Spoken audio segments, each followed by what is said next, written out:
In this video, we're going to look at frequency trees. A frequency tree is a very nice way of displaying quite complicated data at times. Also quite simple data, as we will be looking at mostly in these ones, but it can be extended to any number of different branches. You can see in this example here, we've got a frequency tree and you've got different branches. So let's just have a look at what's going on in this example. Okay, key point about frequency trees is it splits things into groups. So it says in this example, over 1 week, 40 patients visit the dentist. So we start off with the 40 here. So this is your starting point. And then you can see they are split. The frequency tree shows some information. Complete the tree diagram. So you start with your 40 people, and then 23 are in the morning appointments. Then the rest of them have to be in the evening appointments. Now this could have been more than 2 options, in which case you would need more information. But because there's only 2 options, we're able to work out how many are in the evening appointments. Likewise then, from if we go along our morning appointment branch, so here, out of the morning appointment branch, out of the morning appointment people, 21 of them are on time. So that means you're able to calculate then if you're either on time or you're late. So if you know 21 people are on time, you're able to calculate how many people are late. Likewise, if we went down to the evening appointments, you know 5 are late. So if you're not late, then you're on time. So then we would be able to work this out. So we're going to have a go at this frequency diagram. All right, so we're going to fill this in. Now we knew that on time, the morning appointments, there were 23 people, and that means the evening appointments, how we're going to work that out is just going to be 40 minus 23. So 40 minus 20 would be 20, and then minus another 3 would be 17. Okay, now we're looking over here at our on time and our late, and these are out of the morning people. We know there are 21 people who were on time, and that is 21 out of 23. So this is going to be just 2. So again, just to show you how we got that one, that was 23 minus 21. Okay, and now for the evening appointments, there were 17 evening appointments in total. We know there are 5 of them were late. So that means there have to be 12 of them that are on time. So I'm just showing this working out. That is going to be 17 minus 5. That's where that 12 has come from. Okay, and now we have completed our frequency tree for this particular example. Our next example says 160 people sit their driving test. 108 people took more than 10 hours of lessons. 29 of the people who took more than 10 hours of driving lessons failed the theory test. Theory needs a wee y in it there. 104 people passed their test. Draw a frequency table to find how many people who took less than 10 hours of lessons failed their test. So I will show you, I have gone ahead and I've done a diagram here. So 160 was your starting point, and then I've labeled this branch more than 10. I've labeled this branch very messily, but I've labeled anyway, less than 10. And then I have to fill this in. And then once you've done your lessons, then you either pass or fail. And again, down here, less than 10 hours people, they either pass or fail.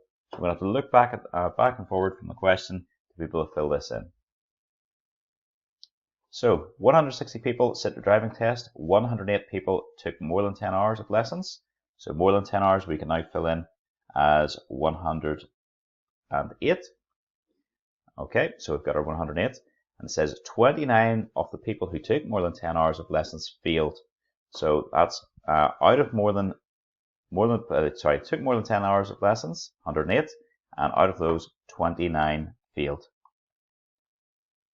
Okay, this one then we can work out as being, that's 108 minus 29. So if we just do that, 108 minus 29, just do that in your calculator just to make sure, and you've got 79, and there you go. Okay, let's go back up the question, and it says I was 29 of the people who took more than 10 hours of driving lessons failed their theory test. 104 people passed their test. So the number who passed in total, a wee bit different. We're told 104 passed. Okay, they passed the test. So that means to work this one out, the number that passed, we know the total that passed is 104. And we already know there were 79 people from the other branch passed. So if we work that out, so that's going to be 104 minus the 79, and that's equal to 25. So we can get that as 25.